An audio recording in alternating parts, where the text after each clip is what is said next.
because marriage has taken place without their knowledge. For instance, now, okay, you have instances where somebody will say, okay, don't get married to this particular tribe. Yes. And you say, no, I must marry.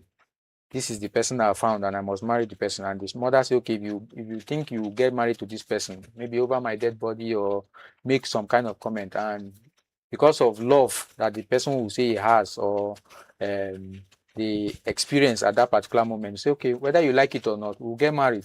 And if the person go ahead to get married, and there's witnesses that say, okay, this marriage actually happened, the marriage has actually happened. Because without parental consent. Yes, even the parental consent is not there. The only thing that is needed in your certificate is the names of your parents. You just, I think, just the name of the father. Is it the father? Now I can't really remember the entire requirement, but you need that in the occupation and also. If I tell you my father is a farmer and this is his name and this is what he does for a living, you have another person who witnesses that union. Is a partnership. Marriage is a partnership. It's not a one person kind of thing. So it's both parties that are coming in.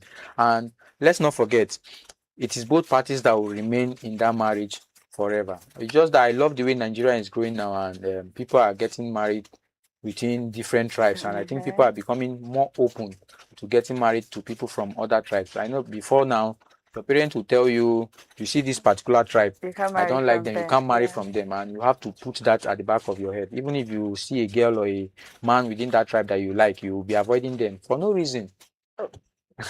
Okay. So that's just basically the key requirement when it comes to what are obtainable from marriages of this sort in Nigeria, because this is where we live and reside in.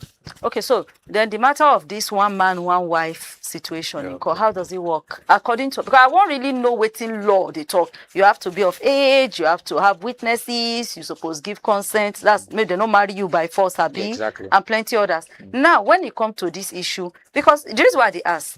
Now, when we talk about the religion side of marriage, for the Christian side, now one man, one wife. For Islam, you can marry up to 4 if you take care of them. When it comes to traditional, oh boy, they leave are open. Now, when it comes to the statutory, if they follow by wetin law don't talk, it's like supposed to be one man, one wife. So that's where they go.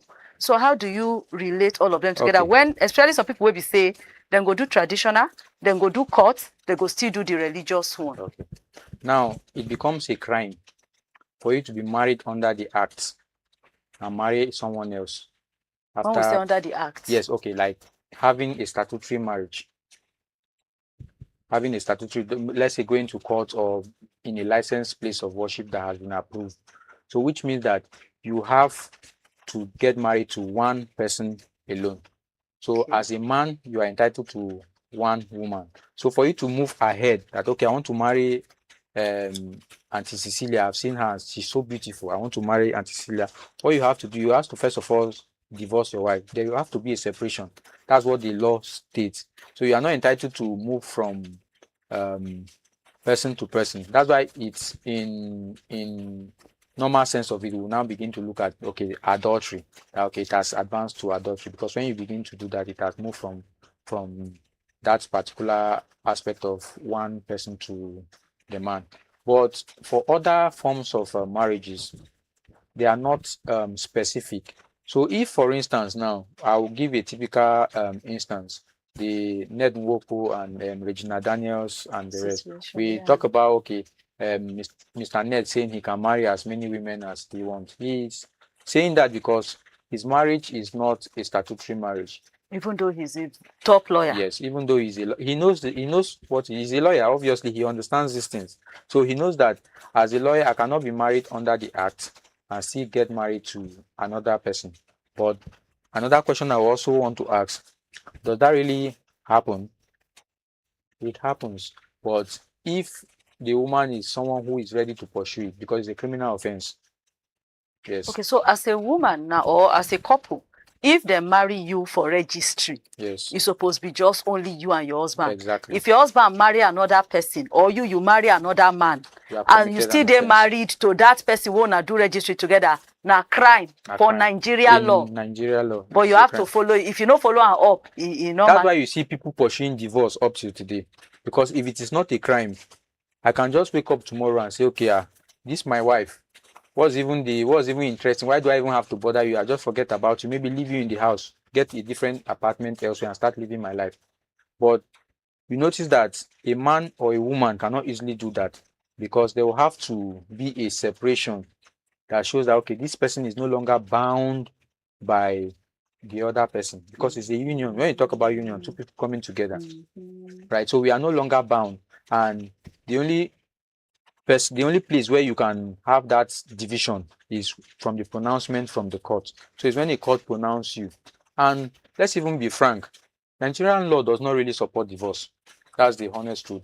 That's why if you look at it, for instance, when you get a matter of divorce and you're in court, they'll start looking for a way of reconciling you, talking about ADR and other means. Okay, you see most judges, they'll say, okay, can this have like an alternative dispute resolution outside the court to see if parties will be able to unite.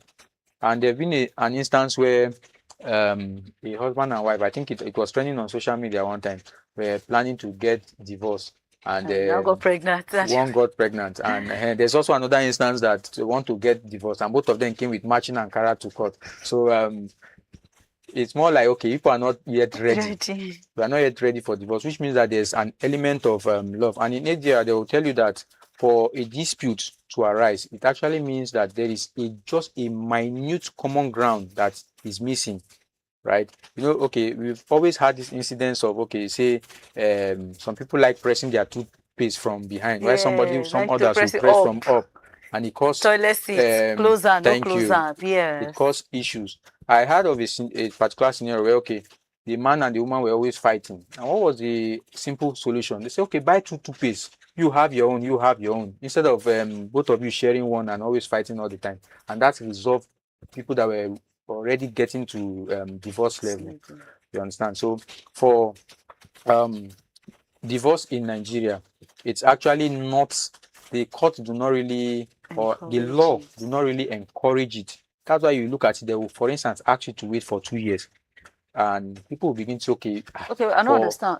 If you are married and you think you have to wait for 2 years from when there have to be a separation. There have to be a separation period, which means that the husband and wife, for instance, have not maybe slept in the same bed, if I can put it that way, for a period of time. So it's more like they are just living their own life separately, even though they are not, they might still be talking to each other, but there's that relationship has been there for at least not less than 2 years, except in instances where maybe the marriage has not been consummated. So the man say, okay, for a period, the woman begins to complain that, okay, for a period of time, this man has not touched me since we got married, or the woman is not allowing me to touch her since we got married, and it's something that is emotional. It's going to affect the psychology of that person, that, okay, but I've married this woman, or I've married this man, why is this thing not happening? So those are things that can actually bring up for divorce. But there's only one ground. There's only one ground when you talk about divorce. So, okay, I want to divorce this person, right? Is that the marriage has broken down irretrievably. When you talk about irretrievably, it means that there is no way you can join it together. So, like, which instances will lead to situation where the marriage go don't reach, because not be the issue of toothpaste or off light, on light, or sleep this side of bed. What you feel give like some instances where go reach, where we say this marriage don't really break. You they see judge don't say go try do that ADR, but you they see and say, man, we just have to let these people go. Okay, I'll give a typical example. This was sometime in 2015. I was still in the university then, and one of our court experience was a matrimonial incident, and it was heartbreaking because the marriage was actually dissolved. Now, what happened is that at first they were having issues with ordinary lantern. I don't know, lantern is no longer common. Yes, lantern, that lamp now. Should be that way they on like this. Where they get that egg bulb. The one with kerosene. Where you go put on that bulb, you have to be very careful. Okay. It was ordinary lantern that caused the issue. Now, what was it? The man was not okay with the woman always using kerosene to kill ants in their house, nothing serious. But it now resolved to a point that the man consistently will be telling the woman, and the woman will be like, no, I cannot have children in my house, and ants will be biting them. And it now resulted to an incident that they started exchanging blows. blows, which obviously we know it has left from the realm of marriage to assault. You are now assaulting yourself in the marriage. So instances like that, before one person will go and die, if I can even put it that way, the team came up in court and they tried as much as possible to resolve them. And you know, based on the way the court works, the court will first of all give an order known as decree nisi, and that order lasts for 3 months, right? Which means that within that 3 months period, if both parties say, okay, oh, we want to come back together, then the court will vacate that order, right? Which means that you are still husband and wife. But if after that grace period of 3 months, the husband and wife cannot come together, it actually means that both parties are experiencing what we call irreconcilable differences. We don't come there. So when you now talk about things like this, it means that there is no common ground. Yes. There's no common ground. And when you talk about common ground, it means that there's something fundamental that is missing. It is not only love that builds a marriage. It's not only love that builds a marriage. That's why most elders will tell you that you don't go into a marriage because you have someone that is telling you, I love you. Because one day you might not have, I love you, for instance. You become hungry. That will test that your love. There are instances that will test that your love, and you will now see that, okay, no, this is not what I bargained for. And you begin to bring up issues that both of you will not agree on. And obviously, another thing that deals in marriage is that we are coming from different background. Yes. We come from different background. You see some persons where in their background in Nigeria, the women are the one handling the home. In terms of feeding, in terms of, I know what I'm saying because I'm coming from the Niger Delta, Yes. so I can give you a typical example that, okay, you see, if the woman is not in the house, nothing can happen in that house because the woman is not just the breadwinner. She take care of the house, she does everything. And then maybe the man from that kind of a community get married to another community that feels that the man is the sole provider. They begin to have issues like that. So the man see that, but when I was growing up, my mother was providing and we didn't have any issue.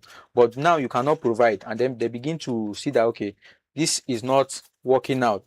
And it begins to form various issues. And at the end of the day, once you cannot come to a common ground, that's what we now talk about irreconcilable differences. So there is no common ground between both parties. You know, when usually we say, let's have a mutual understanding. So which means both of us should reach like an agreement. You know, it might not be convenient for you, it might not be convenient for me, but let's meet at a point where it will be a bit convenient for both parties. But where both parties are saying, okay, it's not convenient for me, it's not convenient for you, so we can't just agree. So it's best we go our way, and that's where divorce actually comes in. Okay, so if I understand you, most times, like when you don't reach maybe beating, physical assault, definitely they go allow that one to go. But what if a woman come say, like, if they starve me, is it only physical? Every other abuse, you know, we don't talk. What of other form of abuse? You know, maybe emotional abuse or negligence. Is that ground for divorce? That now, and then two again, can a woman just say, like they talk? Adultery is my deal breaker. My husband gets side chick, or my husband they do things for another woman, I catch him. Those ones then will court look at it, say now break of that contract and allow the marriage to scatter, or they will still want say go try settle them. Okay. Now there's like I said, there's only one ground for dissolution of marriage, but there are other things that form part of that ground.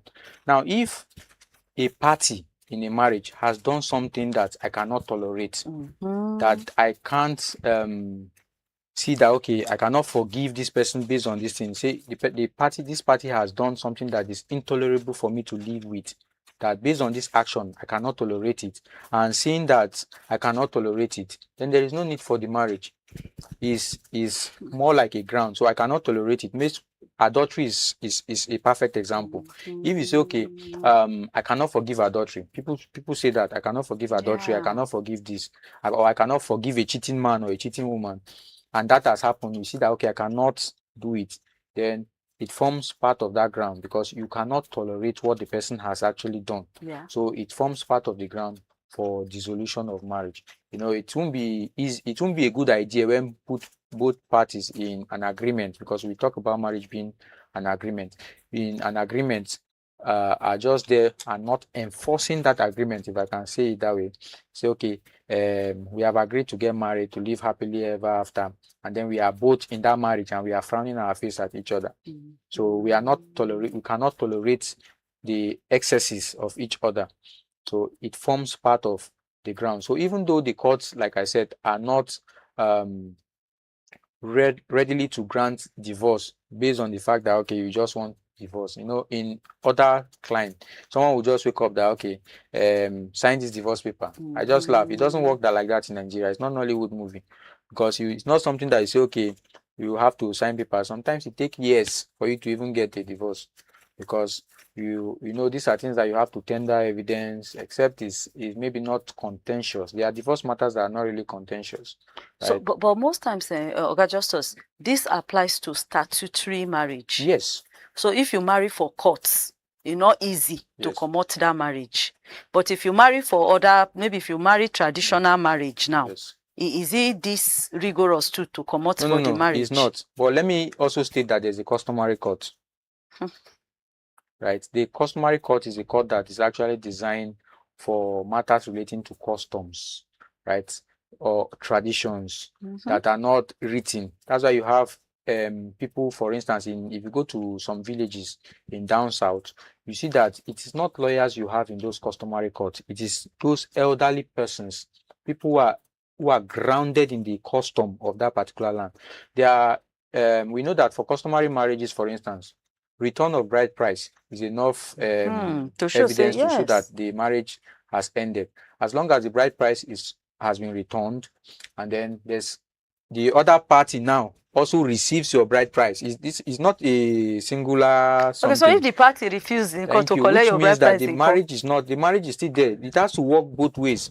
You understand? So this is how those customary matters work, for instance. But however, in situations where it becomes difficult, that's where you have the customary court to decide. The customary court will sit over some of those things and decide that, okay, based on our custom, or this woman said she's no longer doing, and based on what we have seen, please accept the bride price, and this marriage will be will come to an end. Okay. That is the end of the marriage. So the woman or the man will be free from certain instances. There are some that will say, okay, we don't need to give me the bride price. In our custom, as long as you have given me children, okay, the children belongs to me, the woman, you can go. Or I don't know, I'm just trying to paint a scenario. Yeah. That, okay, maybe as a man, I'll go with 2 of the children, you go with 1 of the children, but once they are of age, they can decide whatever they want to do with their life. So those are things that pertains to the customary marriage. But for statutory marriages, or marriage under the act, it's well defined. As a man, you cannot just wake up and say, okay, I want my bride price, and that should be the end of the marriage. When you even went to do the marriage in the marriage registry, they didn't ask you to pay any bride price to anybody. There was no bride price paid to anybody. But that's what differentiates the two from each other. So if you are wedding in the church will not ask you, have you paid your bride price? They believe that for you to have gotten to that level, you must have. And the way it works in Nigeria, you discover that people do traditional marriage before even going to the church. Yes. Because they believe that the marriage, the best form of marriage is that marriage from the family. The family should give you that blessing before you even come and receive a blessing from God, if I can say it that way. So that's actually how it works in both statutory and customary. They are just a bit different. So they are not the same. You can't say, okay, what is obtainable in a statutory marriage is what I want to be obtainable in a customary marriage. However, there are some things that you advantage.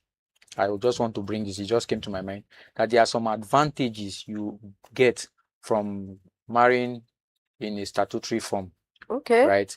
Statutory marriages, I must say, for instance, it protects not just the man, but it also protects the woman and even the children that will come afterwards. Okay, explain. Okay. Now, when you talk about customary marriage, for instance, a man is married customarily, and that means that he's be subject to the customs and tradition from where he's coming from or of the land. So if, for instance, I am coming from Cross River State, in my place now, for instance, if the man dies, for instance, the first child of the man, it doesn't matter the gender, is now like the head of that family. It decides what happens for the family, as long as that is the first child of the man. But it's not obtainable in some other custom. Some other custom will tell you it is the first male of the family. And if the man does not have a male child, we discover that uncles and other people will begin to come in.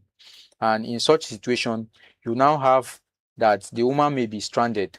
So properties and all that is supposed to be shared to even the children will be taken from that woman and given to other family members. They'll say you did not give birth to a male child, so your husband has gone. The other things go back to the family. But it doesn't work like that in statutory marriages. For statutory marriages, there's a pattern. When you say a man died intestate, that is, he died without making a will. Okay. So in such a situation, the man will be the inheritance and other succession rights will be done in accordance with the Marriage Act and other necessary laws in the country. So you cannot, for instance, as an outsider, come and push out the woman that get out, because the law sees them as one. And in so doing, when the law sees you as one, it means that the property that is in that marriage, that is accrued in that marriage, should be jointly owned. That's why you discover that in recent times, women will have to inherit the property of the late husband, or the late husband will inherit the property of the late wife. And in such situation, is used for the betterment of that family. Not like having an outsider come in to pick it entirely out, and then most people become stranded. So that's why you discover most people want to be subjected to statutory marriage, because they feel some form of protection given to them from marriages conducted under the Act. Okay, so most times it is advisable to do that registry marriage. Yes, it is. Okay, now in cases of divorce, now what happened to the children? Because now this is why they bring this one. They hear plenty cases where plenty women, some not, maybe not even divorce, they go say, they did separated maybe because of one thing or the other.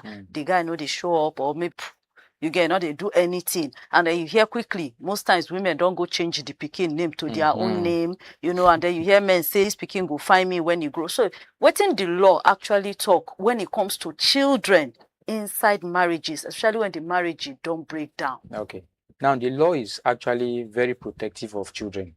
Okay. Very, very protective of children, because it is believed that the child is not the cause of the problem. So the child is an innocent third party.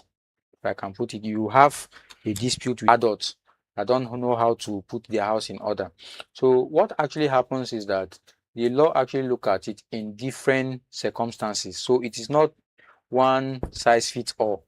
So the circumstance will determine issue of custody, issue of provision for those children in terms of education and the rest. Now, there are instances where in divorce situation, both parties will come to an agreement. They will have what is known as terms of settlement. That, okay, based on what be binding, not even based on what the court says. For instance, okay, I am the man, I will take care of, let's say, the education from primary, the upkeep of the children. You as a woman, maybe you are to house the children. If the man is the kind of person that does not even have the time or does not have the strength to take care of children, you can house the children until they are of age, and I'll be providing so monthly stipend for the children. Those can actually work. Or maybe the man is not even that capable. The woman is the one bringing up this situation that, okay, based on my current salary structure and all that, I'll be the one providing this, providing that for the children, while whatever you can contribute from time to time, you can bring it in.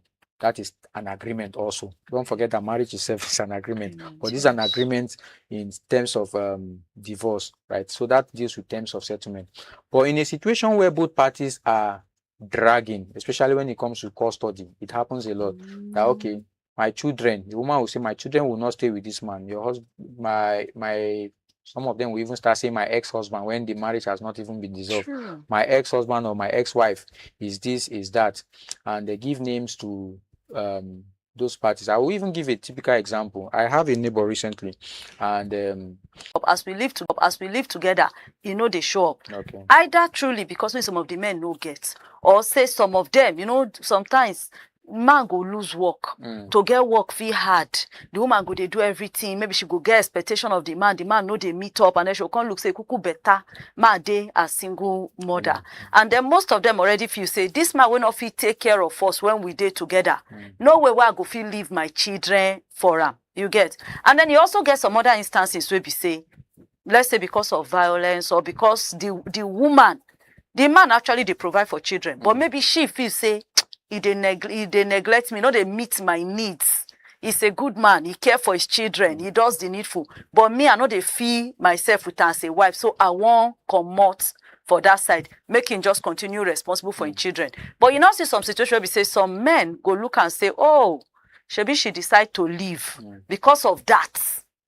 No kuku send both she self and the children. Some of them they like that. You get. So in instance like this, how should it be handled? How should you make a man to responsible for his children? It no matter, me and you no work, fine. But what of the pikin where they between us? Okay. Now we even come with that. There's a recent Supreme Court matter on this, right? Because initially, before a mother or a parent can espouse in a failed marriage, can actually compel another person to do something, it has to be when a divorce has actually been granted. But the Supreme Court have actually said recently in a case that it is a wrong move, right? That either of the spouses should be able to compel the other by way of a court order that, okay, you taking the matter to court that, okay, I want this person to be responsible for this child as the parent. You know, it's an obligation. We owe these children a duty as parents. So even if we are not living together, you do not totally have to leave the children away. So going to court, you can actually compel either of the parents to be responsible. So you say, okay, you don't want to be responsible, Abby. Now let's take you to court, and the court will grant you that order. So once the court grants that order, okay, Mr. A, maybe in your part of your prayers, you have prayed that that you want the court to ask the man, to compel the man to be paying the sum of, let's say, 100,000 naira to you every month to take care of that child. There are instances, obviously, the court will have to look at okay, is it capable and all that. But in a situation where this is well established and all, the court will not be held back not to grant that prayers. So it will be granted. But it's just that most persons is a novel aspect. It's something that just even came up. I think the matter took up so many years in court. So many years, I think up to about 15 years when it was pursued. You know, before a matter gets to Supreme Court and all that, it takes a long period of time. And the Supreme Court was able to lay that down, that a man should be able to do what? You should be able to compel him, for instance, to take care of his children, even if both parents are not living together, even if they have not agreed to go to court for a divorce. Because some of them will hold that, after all, we are not divorced, we are just living separated. That we are not divorced, so why should I even bother? So in the face of the law, we are still married, so I should have been taking care of my children. But that's actually not the case. Since he's not living up to expectation, you compel. Okay. Yes, it's like a court order. It's more like say you have someone who is always coming to do something in your place all the time. You now get a court order to compel the person from, or like restrain the person from coming in. It's still the same, in the same light, and he has to obey it. Because if you fail to obey such court order, which means you are in contempt, you'll be held in contempt, which is also a crime. Okay, is there any courts now you file this kind of case? No, it's like, not. Or they also get issues, special? Yes, issues like this are before the High Court. So it's not any kind of court you can take such matters to, because there's what we call jurisdiction, right? So issues of matrimonial causes is before the High Court. So that's where the act has actually placed that, okay, things of this nature should be before the High Court. That's why it's called grade. They are in record. You discover in Nigeria, for instance, you say, okay, I won a case at the High Court too, and somebody will tell you that, okay, the Court of Appeal upturned that decision, yes, and then it will now get to the Supreme Court. Supreme Court will say, no, let's follow the same decision that was taken at the High Court, because the Supreme Court is the final court of the land. So after the Supreme Court, the only thing you can do is to pray to God. Okay. Now, before we round up, one quick question. When it comes to issue of marriage, should one from day one carry lawyer or carry law follow body? Okay. And how do you do that? Because for here now, like you first talk now, maybe law no say me, but you bring somebody, I meet a man meets me, we agree, say we want hook up together, get married, begin to get children, and maybe unfortunately down the line, things begin to go wrong. So where does the law come in? Okay. The thing is, it's just the way the society is currently, because ordinarily issues of marriage should be between just two parties, the husband right? And the wife. The husband and the wife. But in today's world, it's advisable you have a lawyer by your corner that will advise you on so many things. For instance, there are people that will have, let's say, some kind of property that they do not want that property to be recognized as a property within the marriage as time goes on. Yes, there are instances where maybe I'm the only daughter of the family, and being the only daughter, my father has a particular wish that, okay, at a point in time he wants this property to be given to maybe orphanage or something, and then he has given it to me that maintain this till whenever you feel you can do this for me. That is the wish of the father. But taking that property into the marriage, it begins to look like a property within for that comes about Because from we the are marriage. one. Yeah, we are now one. You understand? So, but if you have a lawyer, your lawyer can actually advise you that, okay, this is what you are supposed to do that will make this property not to be considered as a property within the marriage. Or even within the marriage, you have already decided that there are some properties I don't want it to be recognized as properties of the marriage. Your lawyer will be able to advise you on what to do. So it's a situation that if you have some of these circumstances, or you are looking at some of these circumstances, you should have a lawyer by your corner. But I think generally everyone should have a lawyer. There are some professionals you should have by your corner, not just lawyers, but I just speak generally. There are some professionals you should have at your beck and call, that if you have a situation of arising, you should be able to call such a person and ask for quick response. Thank God I have you, because although it's not supposed to be for free. Okay, it's not supposed to be it's for not supposed free. to be for free. That's why in law you have what is called retainership. For instance, okay, you can say, okay, this lawyer paying you, I will be retaining your services, so I can call you at any point in time to ask you question pertaining to any area of law, and you give me advice, and you know that, okay, on a yearly basis this is the amount I pay you. So the lawyer can take his money and spend it as well. We'll talk about that off camera. But finally, on top today's show, wetin you get to talk for everything we will discuss. Your final words. Okay, I would like to say that there are, for everything that pertains to marriage, for both parties, there are certain rights and obligations. So have that in mind for anyone who is planning to get into marriage. And for those who are already in marriage, just know that there are obligations, there are rights. There are some rights you enjoy as being married, and there are some obligations you owe to your partner. So don't think it has to do with just rights. Right, I have the right to do this, I have the right to do that. Obligations is what you owe the other party. So you also have an obligation to the other party as much as a right in that marriage. Thank you so much, Justus Ogar, all the way from the Young Lawyers Forum. And this now around where we go draw the curtain on top, know your rights. But make I talk one thing. We don't hear plenty things them. Say marriage, now like agreement, where not be said they really write and down to say, see wetin you must do, see wetin you must not do.